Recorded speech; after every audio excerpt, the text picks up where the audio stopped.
Hey, Sassy Stuff. I'm Molly. This is Emma. We are back today talking all things softball. This week, we're going to talk in particular about the SEC Championship, or what wasn't the SEC Championship.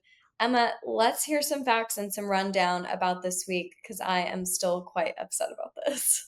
Well, like on The Bachelor, they're always like, it's the most dramatic season yet. Well, this is kind of what that is because it was unexpected. We did have some severe weather that day. It was very rainy.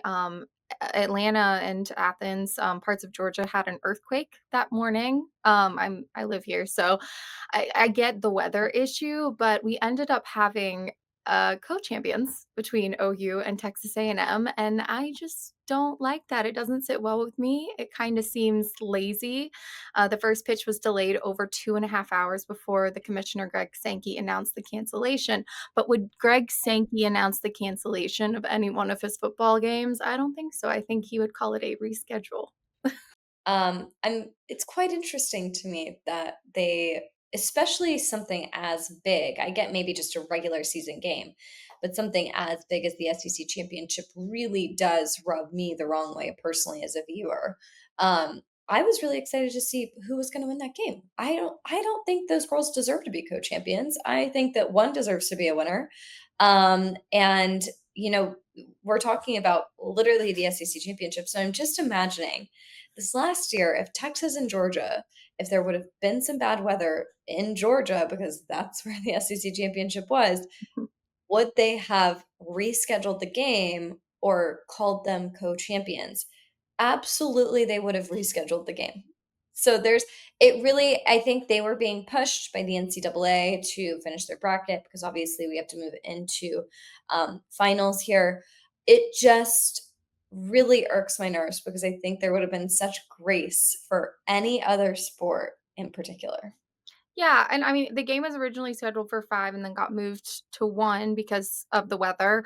But I was out with my mom for Mother's Day weekend, and I was just scrolling on Instagram and I saw, oh, Texas A&M won the SEC championship. I was like, I didn't even know the game had started. And then I went onto the page and then I was like, oh, they're both on there. And I was like, this just doesn't sit well with me. But you know what? They're co-champions.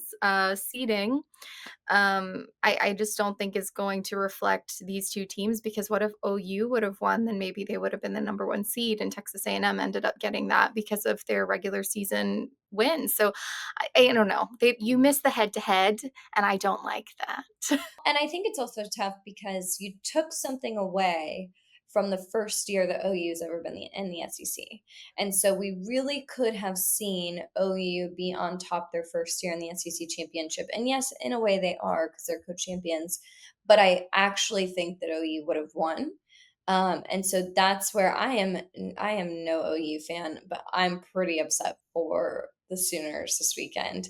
Per SEC regulations, the highest remaining seed, which was Oklahoma, received that automatic bid if the title game wasn't played, which it wasn't.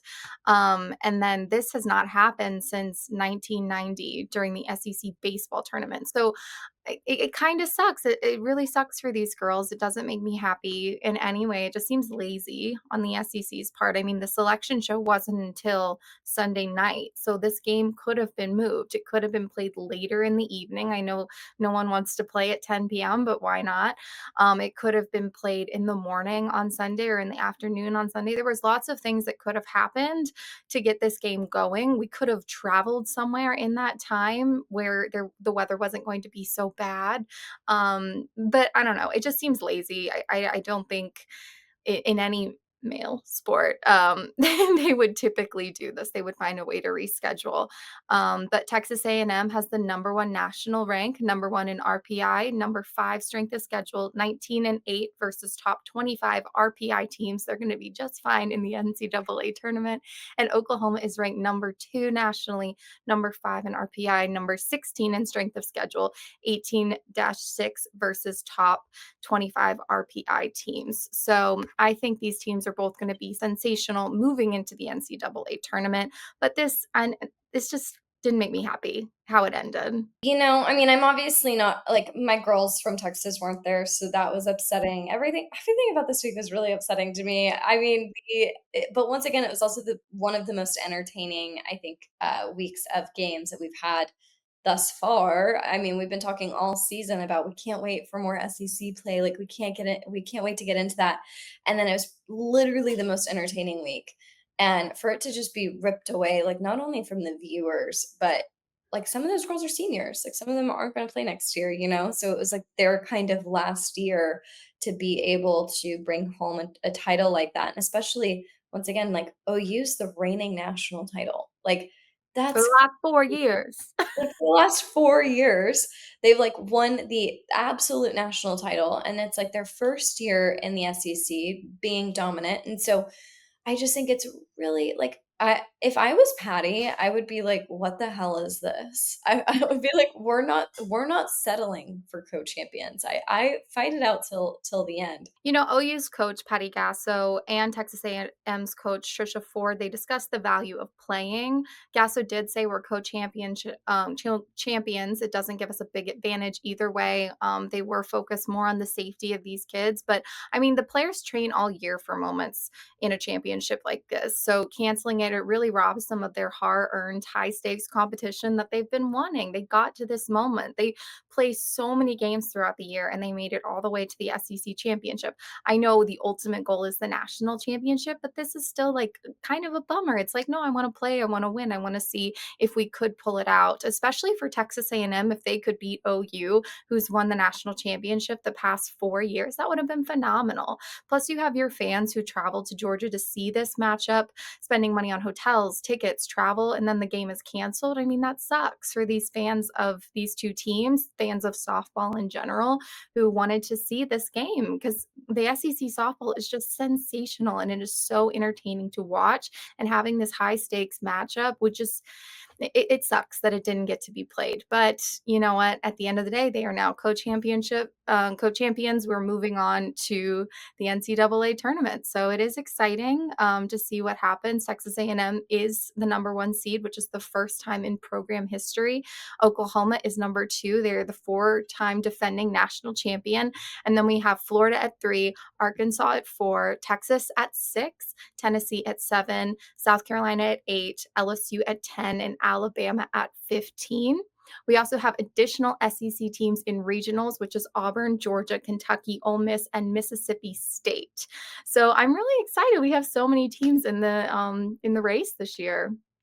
I think this is gonna be such a fun year. I mean, it's so competitive. Obviously, we saw that this last week just in our own division. So I'm excited to see the different conference level play here. Like we're not just playing SEC teams anymore. So this is where it gets really juicy.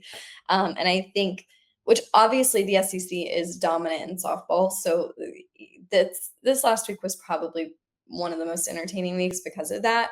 However, I think coming into it, you know, you have some teams outside of this conference that are quite competitive. And so I'm excited to see teams like Oklahoma, Texas A&M, Texas, Tennessee, all playing, and Florida, and all playing those teams. And so once again, though, I think those four teams, I said it in the last week's video, I'm going to say it again. Those four teams are going to be the hardest teams to beat in this championship this year. The SEC did set a new record this year, 14 teams in the tournament out of 15. Obviously, having Texas and OU join the SEC helped put us over our previous record of 13 teams. So it's going to be really exciting. The SEC is breaking records across the board. They got the most, or they broke records and had the most teams in basketball this year as well. So the SEC has been phenomenal to watch, and I'm really excited to see how it shakes out. I'm wondering if OU is going to be able to take it all again, especially first year in the SEC, which is a whole new gauntlet. But like Gray said when he came on our show, it's really just about matchups. It's who you get paired against. Yeah, how are you feeling about your Bama girls? You know what? When they're good, they're great. But they do have problems, and Gray said that as well. So it is going to be very interesting to see. But right now, my money is on the top four that we do have here, like Texas A&M, OU, Florida, and I'm looking at Tennessee. Though I do love Arkansas. Yes, I think, you know, once again, Arkansas is that sneaky little team that you just never know about. So I think it's going to be a great championship season. And we're just gonna have a blast, and obviously, there's not gonna be any co-champions in the NCAA We tournament. better not have a co-champion, that would suck. That would be just I would be swinging. I'd They be like, wouldn't let it happen for the national.